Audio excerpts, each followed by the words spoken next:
Have you always known that you're on a soul path? And have you wondered how to gain real insight into the steps along your own unique journey? Welcome everyone, I'm Sarah Main, and thank you for joining me on Damayanti, the show for your soul. It's great to have you join me. Damayanti means deep peace and calm. Damayanti sheds a light for your soul through the gift of wisdom that shines in the beautiful and universal language of Sanskrit. Damayanti is the show that speaks to your soul, connects with your soul, and enriches your soul.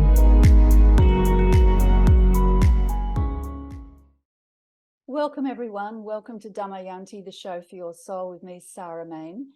And today we're going to be talking about the power of questions to make us free. Who, what, where, why, when. The power of questions to make us free. I mean, we all want freedom, and there are many ways to achieve it, but one of the easiest ways and one of the most natural ways, one of the ways that's most in alignment, is to use the power of questions, questioning, inquiry.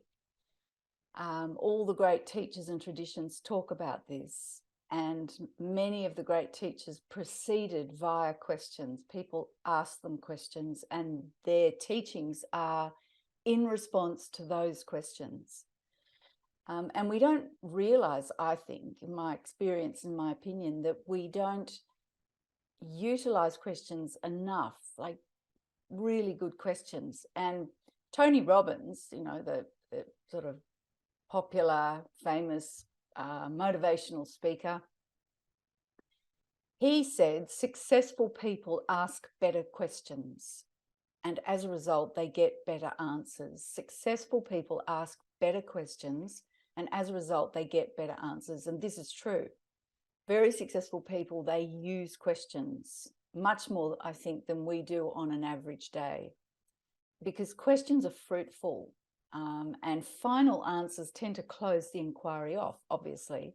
So there's no further evolution. So often it's the question is more important than the answer. So there's three ways or three steps to asking questions. This is sort of obvious, but it's good to just stop and take time and consider this so that you get into the vibe of asking questions, stopping and asking questions and proceeding through inquiry rather than just being on a roller coaster, being on a treadmill and just doing the same thing over and over again because you think it brings about the same result. Stopping and asking questions just opens up the whole energy, the whole vibe. So there's three steps to asking good questions. The first one is there's something you want to know and you realize that you don't know it. There's something you want to know and you realize that you don't know it. The second is to formulate a precise question. And I'll talk about questioning and types of questions later. So formulate a precise question and ask the question that you want to be answered. For example, if you're feeling unhappy or miserable, you could ask, why am I feeling miserable? Or you could ask, how can I be free of misery? Right? Why am I feeling miserable will give you one answer. But what about how can I be free of misery? Because that's ultimately what you want, is to be free of misery. So ask that question. So formulate a precise question and ask the question that you want to be answered.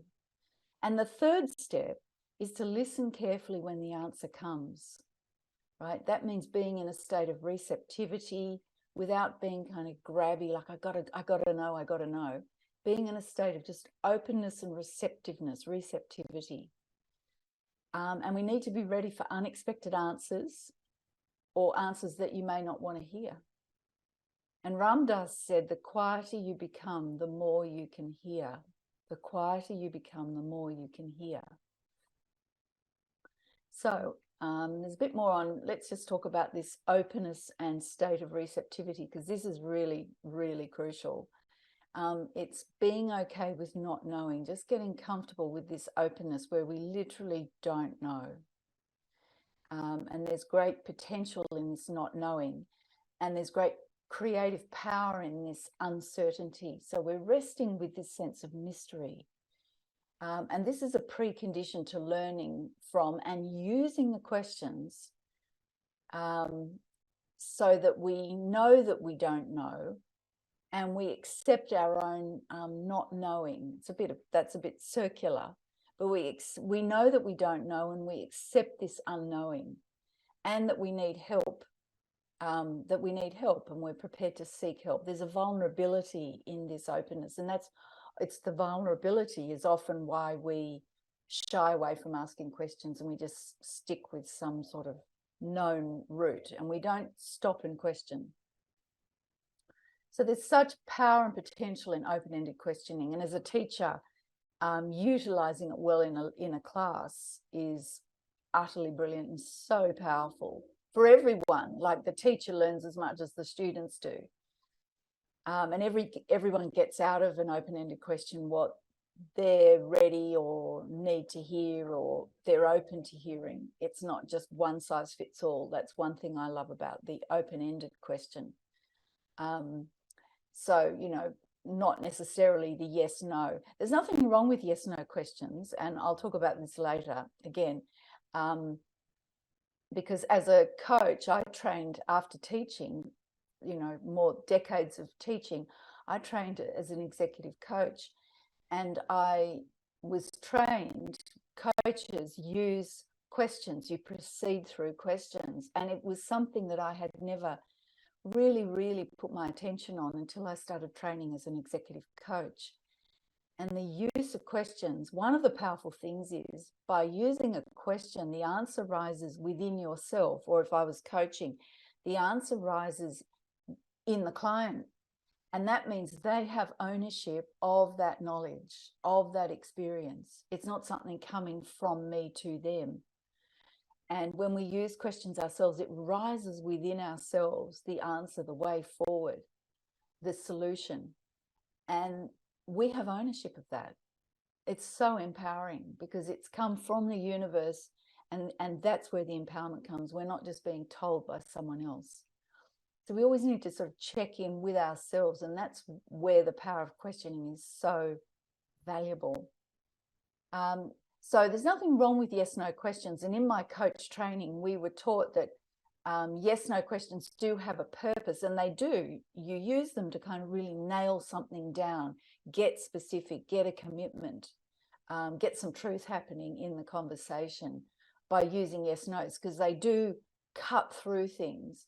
But we really need to utilize the open-endedness to bring out the new potential of something. So, for example, how can I do better in a situation? What can I learn from this situation? What's the next best step or next best action to take right now? When you don't know what to do, I use this question all the time. What is the next best step to take right now? What is the next best action to take right now? And there'll always be a response. Here and now, there'll be a response if you just stay open. And then I follow that, and that opens up whole new paths.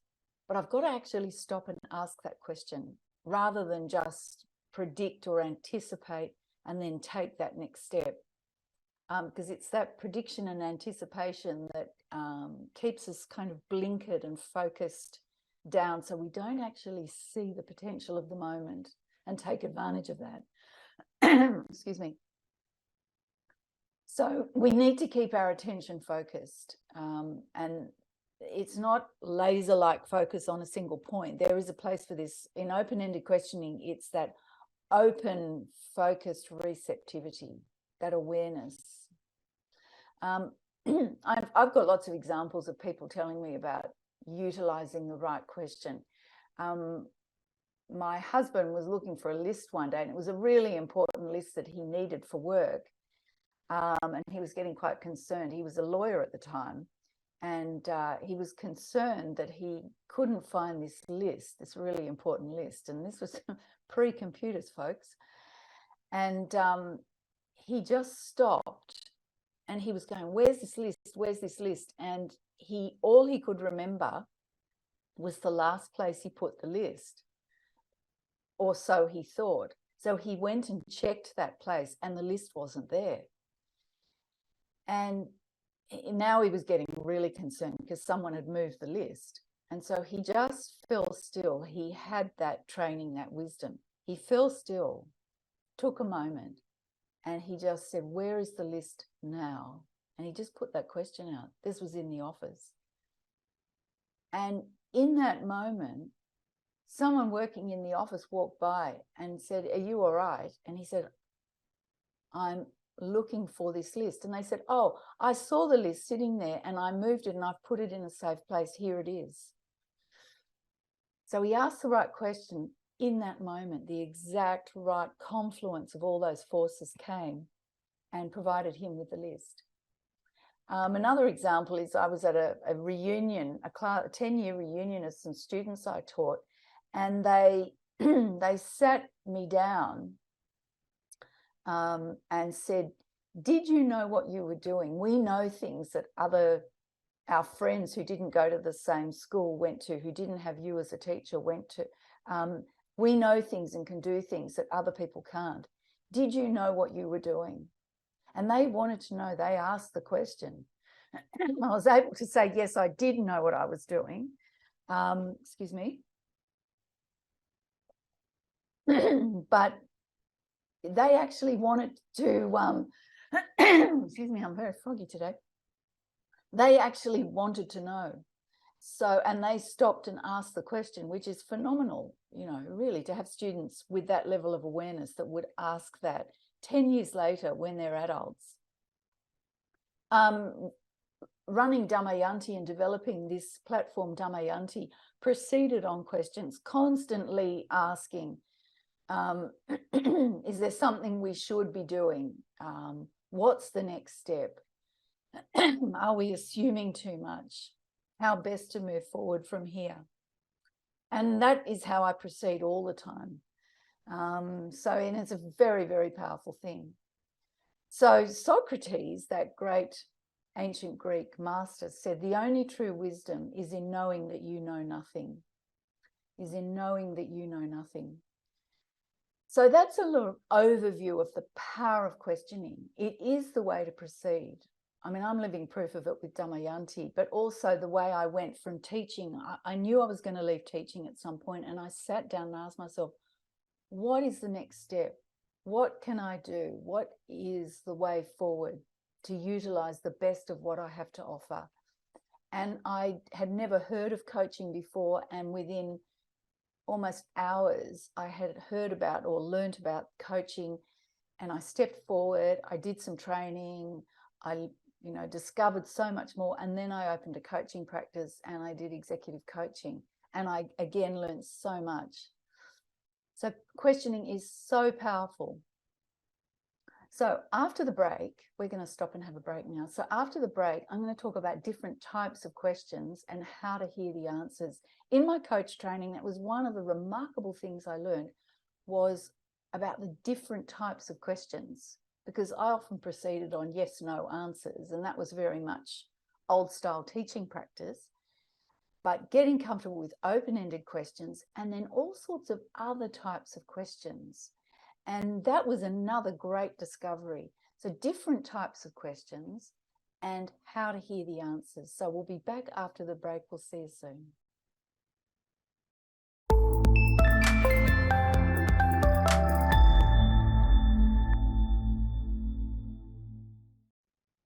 Welcome back, everyone. Welcome back to Damayanti, the show for your soul.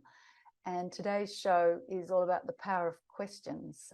Before the break, I was talking about, really successful people, they utilize questions in a very direct, proactive way. They proceed through inquiry.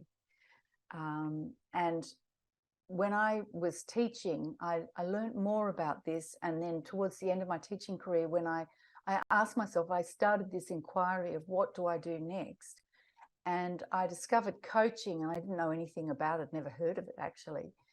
And then I started, I did a coach training course over a period of years, and then started a coaching practice, an executive coaching practice, and utilizing questions is how coaches proceed. They're not telling you something, they're bringing the answer out from you via questions, via the inquiry, and holding that space open for the client. And that was a remarkable thing, because as a teacher, you're used to sort of delivering information. You know something, the student doesn't, you tell them, they learn it. You know, I mean, that's a very mechanistic way of proceeding, but that's one of the elements to it. But to really stand in the space that everybody is an infinite, limitless, universal being in this physical form, and that the answers are there, the way to proceed, this universal omniscience, all-knowingness is there. And it's a case of bringing that forward in your daily life, and how you live your life and evolve your life, I learned was via questions. And it was really not something I had consciously used until this point, and it was so powerful. And then I started, in the coach training, I started learning about different types of questions, and then and how better to hear the answers. So I want to talk a little bit about these different types of questions, which is something people aren't always aware of. It's a bit more common these days to talk about open-ended questions, like, how is that serving you? What can I learn here? What's the best way forward? These are all open-ended questions, and they're incredibly powerful. And I try and use them every day, rather than just anticipate and predict, or just not even think, just go ahead mechanically. And then also how to hear the answer, staying open and receptive to hearing these answers. So these different types of questions. There is the open-ended one, and then there's what are often called funnel questions, and that's a series of questions. Think of a funnel with wider at the top, going down, narrowing down to a point at the bottom.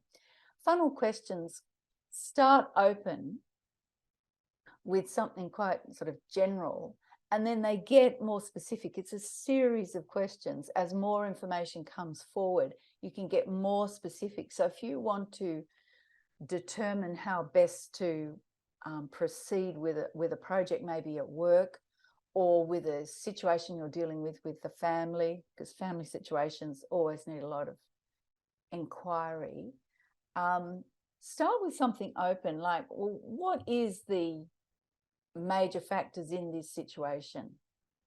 Which one, then I'm going to get more specific. For example, if I was a coach, which one is highlighting for you as is the one that has more energy around it and needs more specific attention right now? What is it about that particular one? And you see, each question I'm asking, I'm narrowing it down. So we end up with this quite organic funnel to a point. And a series of funnel questions is incredibly powerful. And it's all being guided by the knowledge that's in the answers in each question, that come forward in each question.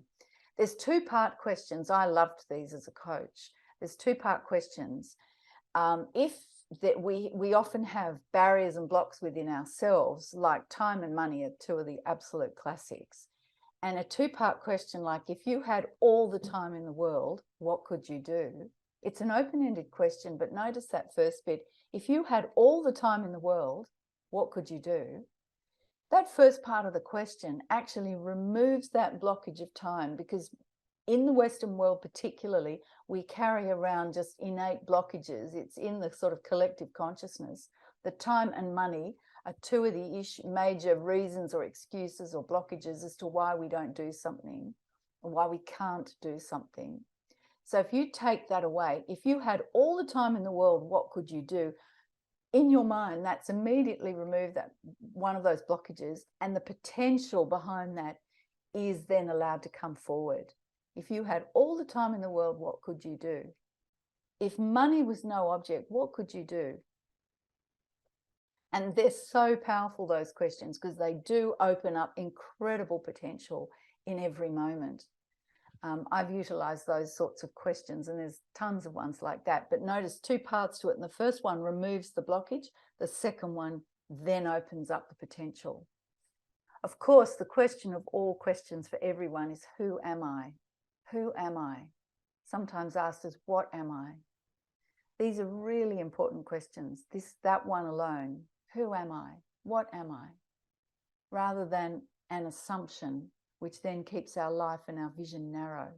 Where am I? Where am I? Where am I now? And that may not necessarily be a physical location. Where am I now? Okay, I'm sitting in this room that has an address on the street. And it's in a particular county, city, state, country, on the planet, in the universe. Where am I? Again, opening up the potential. Yes, no questions. As I said before the break, yes, no questions do have a place, but they need to be used strategically and specifically, because yes, no questions get you getting specific, and they nail something down and get a commitment. So they're better used later on rather than initially, because they can just keep things narrow. And open-ended questions, using that funnel sequence, for example, 2-part questions, things like that, open up everything. And then when you want to get specific and you want to get down to what actions you're going to take, then the yes no questions are really, really useful. It's I was taught that's where you get truth happening, where are you committed to making the change that you want to make? Are you committed to taking this action? These are the sorts of questions you would ask at the end of a coaching session. Are you committed to making the changes that have come up for you right now that you've determined you want to make? Are you sure that this is the step you want to take right now? And look, it's nothing life-changing, but they were specific things in relation to something that a client wanted to take or wanted to do.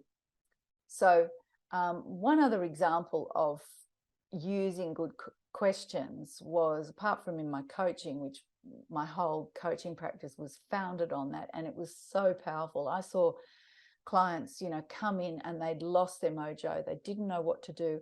And then through questioning, they discovered that exciting potential within themselves. They discovered what they wanted to do. And they got excited about the way forward, because they felt, I could actually do this. This is something I can do. When I was teaching at the school I was at, we formulated a new discipline policy. We had to. It was part of compliance for the government. And we had a fundamental rule, which was, do that which is reasonable in the circumstances and don't do that which is unreasonable. So when infractions of the discipline policy, which of course happen, it's natural, they're kids, the first question we asked was, was that reasonable? The action that you took, was that reasonable? And in the space, when they're speaking to the teacher or to the adult, the child always knows the answer. They said no. And of course, a 6-year-old will give a 6-year-old answer, and a 15-year-old will give a 15-year-old answer. But everybody knows, it's innate in the human being. Everybody knows whether that was reasonable or not. And then you can then take that behavior and explore, how do we make that better? What sort of restoration needs to happen? What sort of consequence needs to happen? So it's a process that proceeds on reason, and everybody benefits. The person, the perpetrator benefits, and the so-called victim benefits. So it's incredibly powerful, this power of questions. It's been utilized in all the great wisdom traditions. It's been utilized by very successful people. It's utilized by everyone who knows and understands the power of inquiry. And staying in this state of openness, the quieter you become, the more you can hear. This is really that hearing those quiet answers, different questions and quiet answers, because sometimes the answers will come in simple ways but you will always get an answer. Sometimes you'll just hear something and that'll be exactly the answer you were looking for. Sometimes you'll see something. So you need to be awake and aware and alert to the answer. You will always get an answer, but sometimes you need to give it time. And sometimes the answer may come in an unexpected form. As Jesus said in Matthew, ask and it shall be given you. If you ask, you will get an answer for sure. You just need to be open and receptive. So do ask. So good luck with it. Really proceed. Use questions. They are so powerful. That is the way to evolve a wonderful, fulfilling life, by asking questions and then following the answers. So in my next show, just a little teaser, I'm going to talk about taking control of your life through powerful questions. I'm actually going to take you through the first 2 steps of the Conscious Confidence Making It a Reality course that I evolved, and it's all through questioning. So hop along to that, and taking control of your life through powerful questions. That's going to be my next show. So if you want to know more about Damayanti, go to my website, damayanti.store, damayanti.store, and you can check out the beautiful collections of jewelry that I've got. I've got spiritual jewelry with Sanskrit mantras, sacred mantras engraved on it. I'm wearing one right now. It says Satya, which means truth, and it's written in beautiful Sanskrit lettering. There's also t-shirts and a poster and stuff like that, but the jewelry is beautiful, and it's spiritual jewelry, and it's an energetic reminder that you can keep with you. So go to my website, damayanti.store, and I'm also on Instagram and Facebook, so check it out there. And I'm going to finish with a short Sanskrit prayer. It's the perfect prayer. That is perfect. This is perfect. Perfect comes from perfect. Take perfect from perfect. The remainder is perfect. May peace and peace and peace be everywhere. Om Purnamada Purnamidam Purnat Purnamudachyate Purnasya Purnamadaya Purnameva Vashishyate. Om Shanti Shanti Shanti. Thank you for spending time with me on Damayanti, the show for your soul. To find out more about Damayanti, or to get my book, Conscious Confidence, Use the Wisdom of Sanskrit to Find Clarity and Success, or to purchase my range of beautiful spiritual jewelry, go to my website, damayanti.store. That's damayanti.store. See you next time.